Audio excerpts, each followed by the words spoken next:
Morning and welcome to the first round news conference. It is our first news conference of the day featuring Virginia Tech student athletes.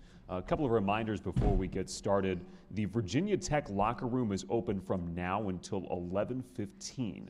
So from now until 11:15.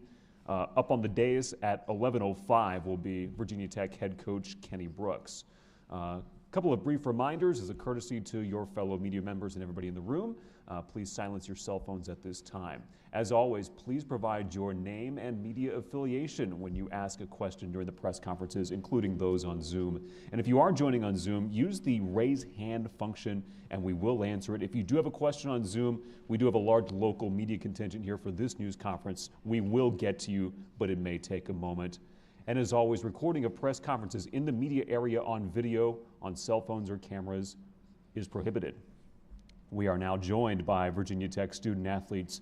Graduate student Kayla King on the far side. She'll play in her 153rd career game at Tech on Friday. And newly minted All-American Georgia Amore is senior, named third team All-America yesterday by the AP and the U.S. Basketball Writers Association as well. So a big day. We'll open it up to questions for the student athletes. We'll go to Mark here on the front row. Hi. What's the kind of the team mindset going into tomorrow? Is like all the pressure off because there's no expectations if the team does not have Liz, or is there even more pressure because everyone feels like if there's no Liz, you got to make up for that output? No, our mindset has stayed very much the same all year, regardless of who we're playing, where we're playing at, what kind of stakes are at with us. So, our mindset, it's been pretty solid and been pretty consistent the whole year, so we haven't really been focused on that. Did the two games in Greensboro for the AC tournament without Liz, was that, did that kind of get you guys used to playing without her, if that's going to be the case this week? I think we've had a couple games in the past couple years without Liz. Of course, she's a big part of our team, but she's not solely the team. We have a lot of talent on the team. We had only one practice to prepare for those two games, but like Georgia said, we're pretty confident in ourselves and we're ready for either way. We're just focused on the game ahead of us and we take it one game at a time. Go to Tim here. Yes, for both of you. Marshall has a different look. Are they particularly tough to prepare for? And have you seen any I'm sure you've been pressed at some point, but any kind of press that resembles what they do? We'll start with Kayla and then Georgia. I think they're different than a lot of ACC teams. I think we see that in non-conference a lot of different schemes and styles that that we're not used to in ACC play. But like we've seen some presses, like Duke has a really good press. There's some really defensive-minded teams in the ACC, so I think we are prepared for that. But yeah, just keeping our composure all game, and I think once we break the press, we're good. I want to add.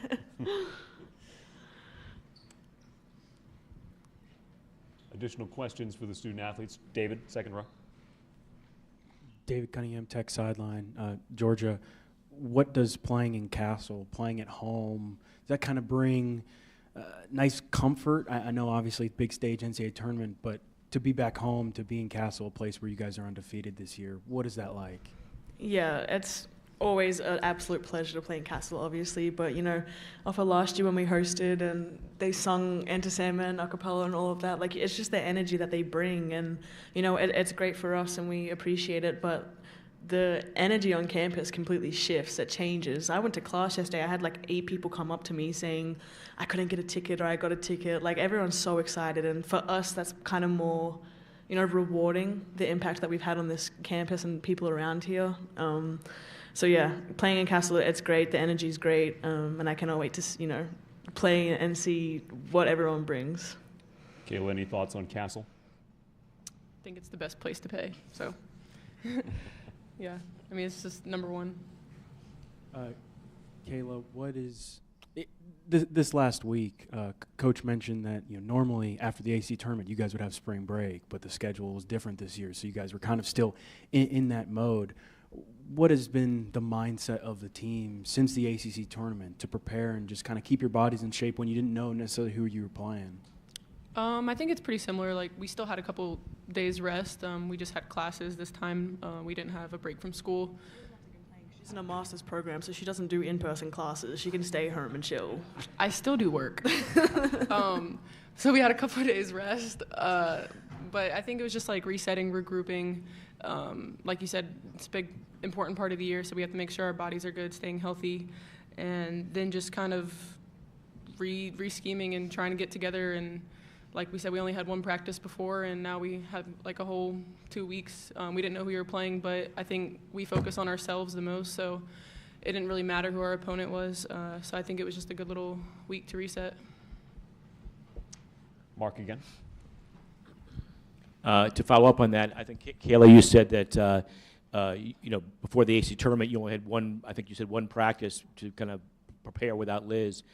So the fact that you've had more than that for tomorrow, how has that made things different? Is that led you to kind of be more comfortable if you don't have Liz tomorrow, or is it about a whole different? You're going to play a whole different way without Liz now that you've had the extra time to prepare. What's that extra time kind of made a difference in? We just kind of prepared for any situation, no matter what, with or without her, just to prepare us either way, so we'll be ready. Back row. Hello, Callie Gramlich, ESPN. Georgia, we know about your relationship with Liz when you look at the pick and roll, pick and pop. You guys work together in individuals, all that stuff. So have you been able to work some with Clara, timing-wise, pick and pop, that kind of stuff? Tell me more about that, if you could. Yeah, I mean, obviously the relationship between Liz and I is very much highlighted because we do it all game, every game. Like, when you play 38 minutes together, it's going to be on full display. But what people don't see is, in practice, Clara's filling in that role as well the whole year. He's incorporated her. It's a tough situation being a freshman and then being a backup to an All-American and a 3-time Player of the Year, but she gets those reps. Like, her and I have done that. I've obviously done it more with Liz throughout the years, but she steps in, she takes the reps. Even sometimes Kayla and I will alternate the guard position. She's had reps with Liz doing pick and roll, so it's like very much well incorporated. But Coach Brooks knows what he's doing, and he's prepared for whatever. So I've had plenty of reps with Clara. Obviously, she's just a little baby. Front row to Colby here. For both of you guys, obviously hosting last year, a couple big games earlier in the season down in Charlotte, but still the moment can get big for some of these freshmen. Karis Baker, Samaya Suffering, Carly Wenzel, Clara Strack, as you mentioned. How do you kind of coach them through that, being two veterans on the team, and not let the moment get too big? We'll start with Georgia. I think at the end of the day, it's just keeping the main thing, and that for us is just basketball. Obviously, there's a lot of attention, a lot of pressure and expectations, but I think as long as we keep our focus on our focus, like it's easier to deal with it that way. And obviously, I think our leadership group, me, Kayla, and Liz, we're very confident, not only in ourselves, but in the girls. So, we've been pretty, I would say, persistent with gassing them up, for lack of a better term. But yeah, we have the utmost confidence in all of them, and we really want the best for everyone. So it's no negative vibes over here. We're excited, if anything. Any thoughts, Kayla? Pretty much what Georgia said, and I think now it's nice. They have, like you said, they have the Charlotte game under their belt. We went to LSU. We just played in the ACC tournament, so they have now a couple of games under their belt. And then we just try and keep them in check that when you're in the game, really everything is tuned out. It's kind of hard to know if you're not a player. You have so many people after games did you hear me yelling at you? No, I didn't hear you in the 8th row, but when you're playing, it's kind of just all you and your team and your coach. That's all you hear. So I think they've been really good at that this year, and they'll continue to be like that. We'll go David, then Luke, and then Mark. Georgia, I'm curious, what has Liv meant to you guys this year? She does so many little things, doesn't necessarily score a lot, but grabs so many rebounds.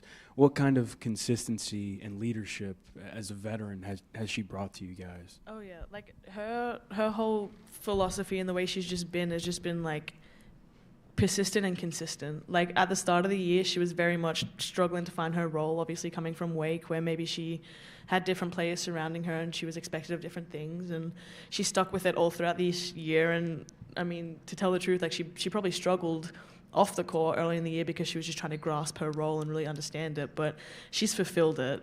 She's come and figured out what she is needed to do for us to be successful. And as you said, the pressure she puts on the boards is massive for us.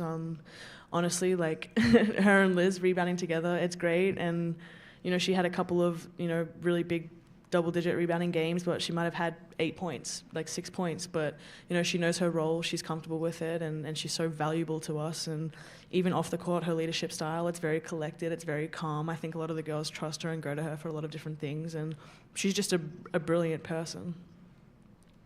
Luke? Luke Creasy with the Herald-Dispatch. For both of you, when you figured out the game was a sellout, obviously you've had really good crowds here all year.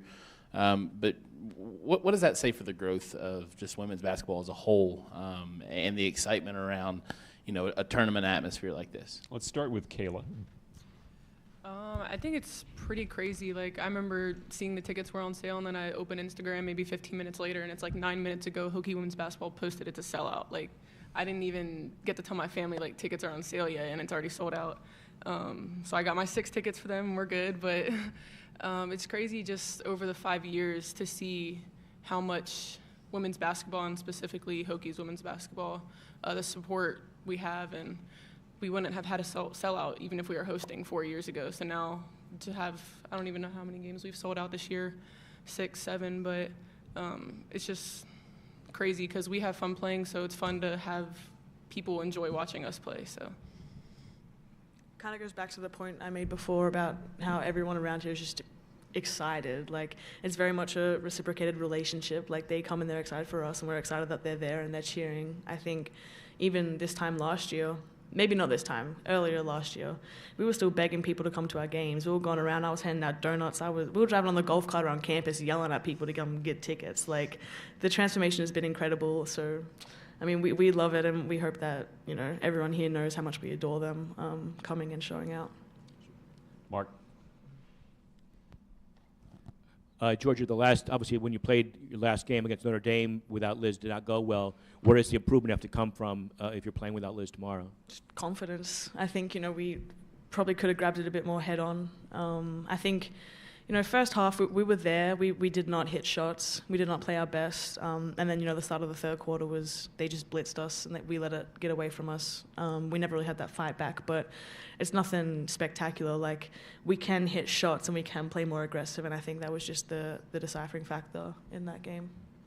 As a point guard, when you're going up against a team that's one of the top teams in the country in steals, does that kind of get the competitive juices going? You're like, all right, bring it on, I guess, or what's your mindset? My mindset is the same going into every game. Obviously, the large responsibility is on me to control the team and the tempo and keep my composure. And I think, if I'm crazy and wilding out, then the 4 of the other girls on the court are going to follow my lead. So it's a big responsibility, but I've been in many, many different positions before. You want to talk about the Ohio State press and all of that. We could have said the same thing going into that game, but I kept my focus straight, and I think I did a pretty good job at handling that. But Marshall's a completely different team. The way they press is completely different. They apply a lot of pressure, so, keeping my composure and making the right reads is going to be at the forefront of my mind. Any additional questions for the student athletes? We'll take one more right here in the second row. Hi, Ryan Duvall, Tech Lunch Pail. Do you guys think that Carly Wenzel is someone who could step up for you guys in this tournament? Let's start with Kayla on that answer.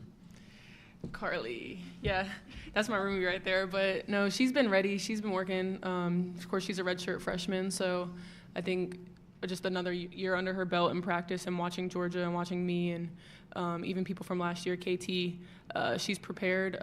She's shown really good glimpses of what she can be. She's an aggressive downhill driver that I think will come in handy for us in the next couple games, and just her staying focused is going to be key for us, and she's going to give us good minutes. Georgia, I saw your reaction too.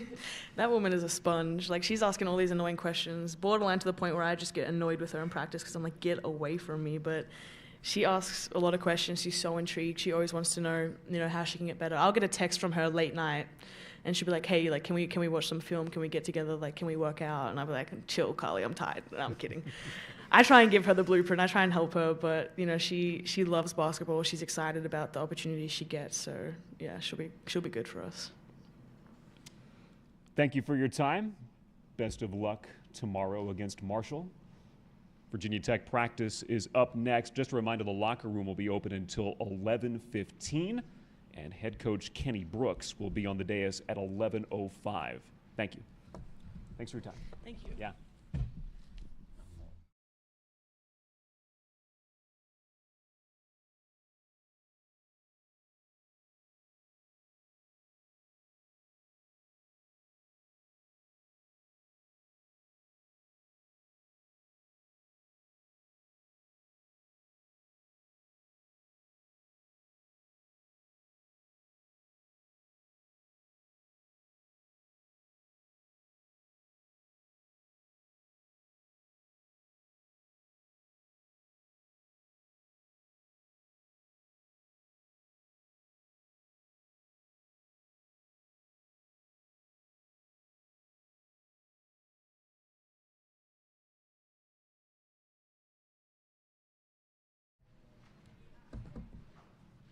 Let it settle for a second here. Okay.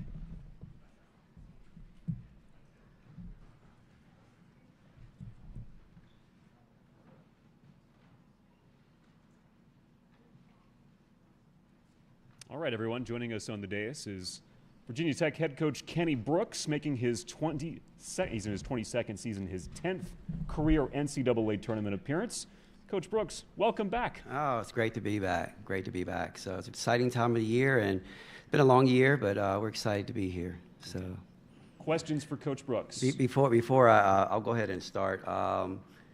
Elizabeth Kitley will not participate in the NCAA tournament this year due to a lower leg injury that she suffered on March the 3rd, and so.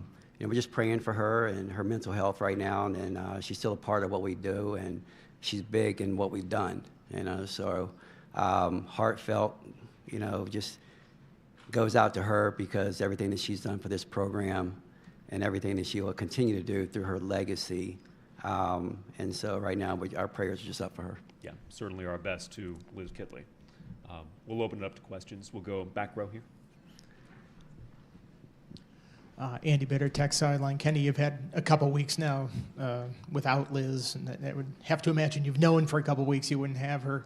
How does that affect your preparation for this? How's that allowed you to maybe ramp up for this moment? It really hasn't been as easy as you might think. I mean, obviously, emotionally, it's probably been one of the most trying couple weeks of my life for the kids as well, just because of what she means to us. And so we had to try to revamp it and reinvent ourselves heading into the ACC tournament.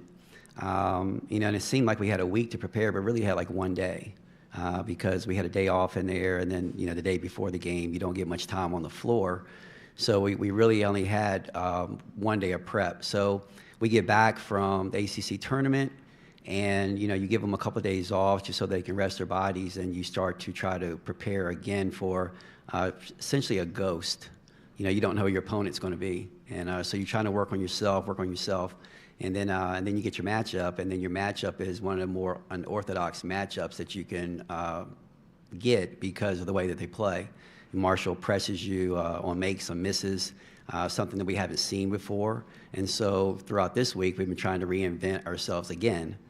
So it hasn't been as smooth as, as the calendar might show, because it looks like we have time to do it, but we've had to just kind of reinvent ourselves twice, all right, during this period to try to get ready for the matchup tomorrow. David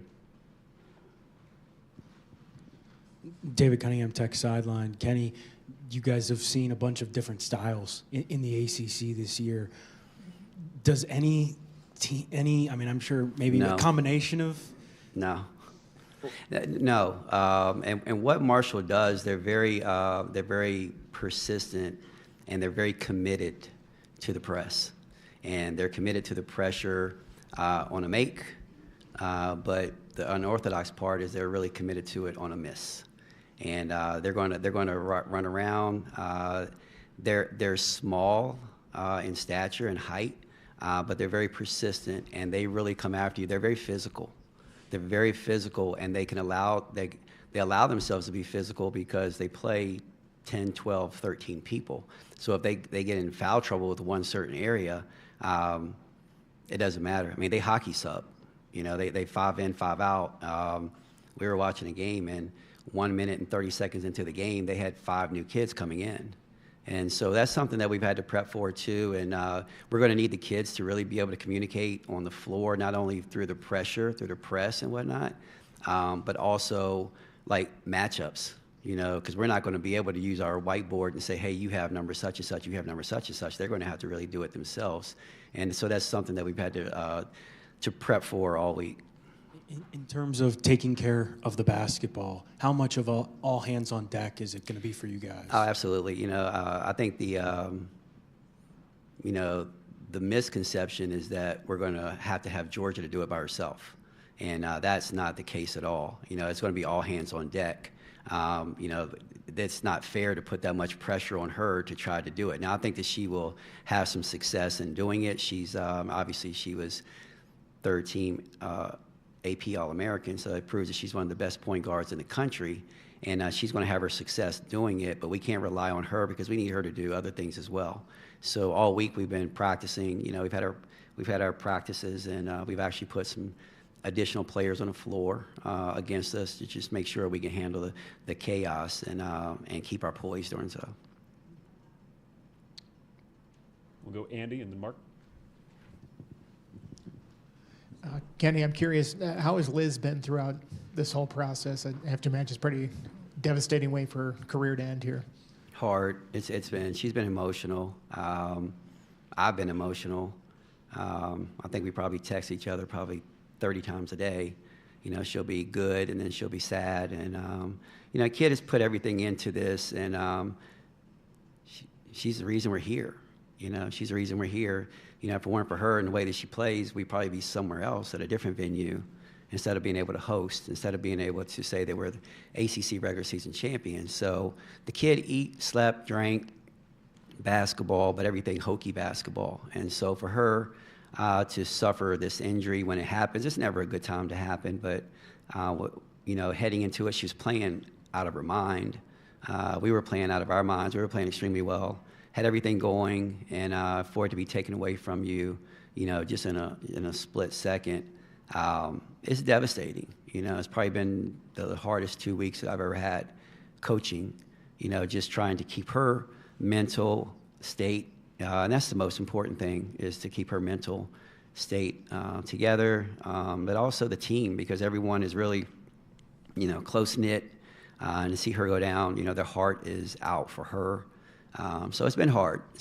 But she's a tough kid. There's no question in my mind that she's going to, attack this rehab, like crazy. But, it's just devastating for it to happen to her at this moment.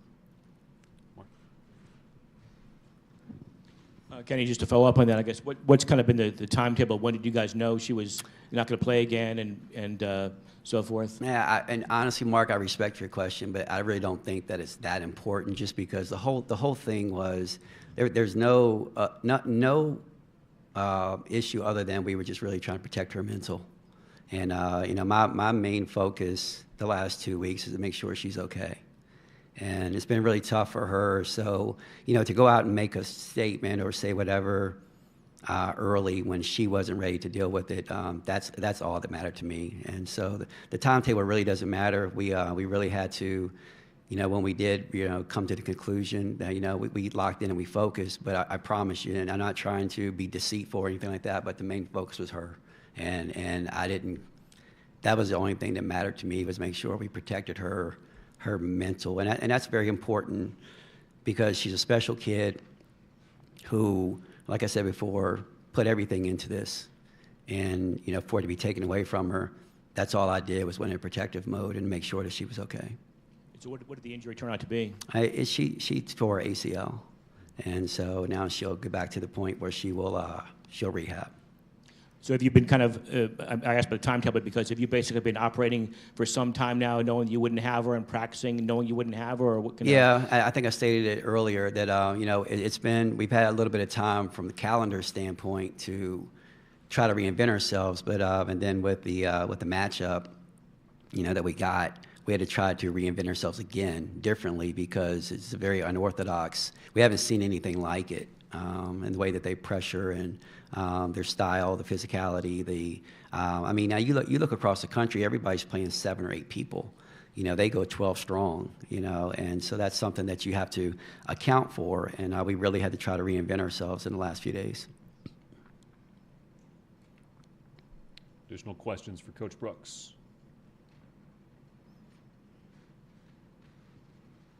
Hearing no additional requests.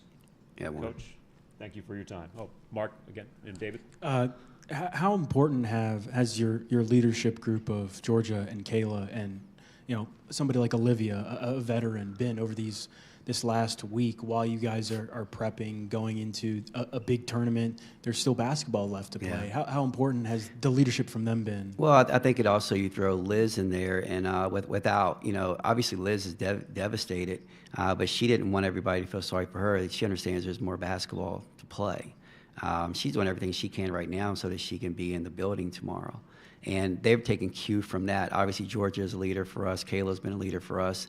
Olivia has really stepped up in a leadership role. I thought she played extremely hard in the ACC tournament for us. And they've worked all year long. We worked to get to this point. And, regardless if we're full strength or not, they want to take advantage of this opportunity to play in front of a sold-out crowd in Cassell. We're devastated we don't have, one of our main cogs. And Liz's situation is, against a team like Marshall, you want to be able to counter their strength with your strength.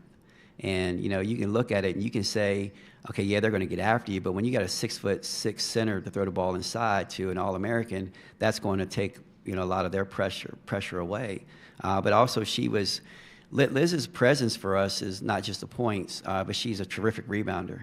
She was the main cog in our defense. We would push people to her, and she would contest, but also be able to rebound.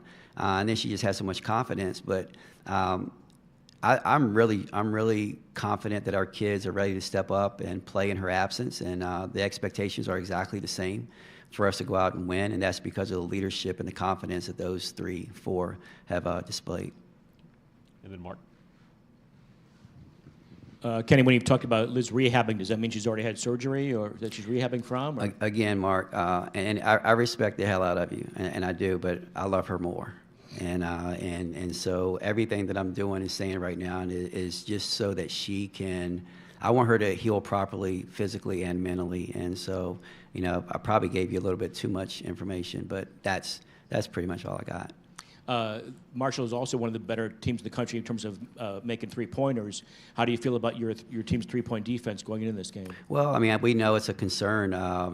Marshall is a fantastic basketball team, and the way that they come on the scene in year one under new leadership has been remarkable. They get out and they play a style that not too many people will play. And when I watched, I didn't watch the JMU game live, but when I read the box score, I'm not good at calculus, and I looked at that box score and it looked like calculus to me. Like I don't know how you go and you force 39 turnovers, but you still win in overtime. It takes overtime to win. I don't know how you get 33 offensive rebounds. I don't know how you get 99 shots in a game. And I don't know, I think it was 20 or 30 free throws. And that doesn't make sense to me. That's the most unorthodox box score I've ever seen in my life. But that's the way that they play. So you can't sit there and say, hey, they're just defense, and you got to worry about defense. All right. They took 46 3-pointers in that game. So how do you take 46 3-pointers, 20-some free throws, and get 33 offensive rebounds and force 39 turnovers in one game? It just doesn't make sense to me. So we've had to focus on a lot of different things, different parts of the week, but the three-point shooting is something that we're concerned about.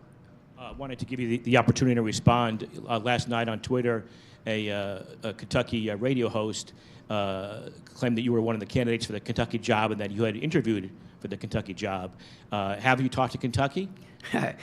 That's why I'm not on Twitter anymore. I still have my account, but I don't do it. So, like right now, there is a lot of speculation and talking and whatever.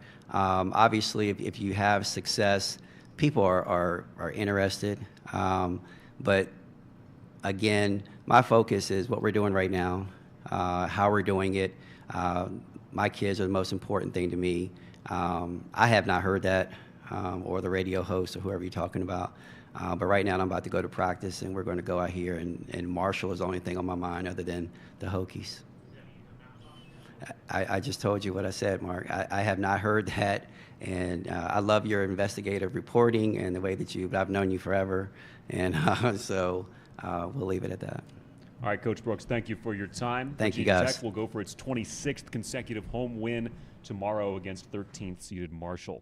Our next news conference is at 12:25, featuring the Baylor players. Coach Nikki Collin will join us on the dais at 12:45. This press conference and all press conferences will be available in the NCAA Digital Media Hub at ncaa.veritone.com. Thank you.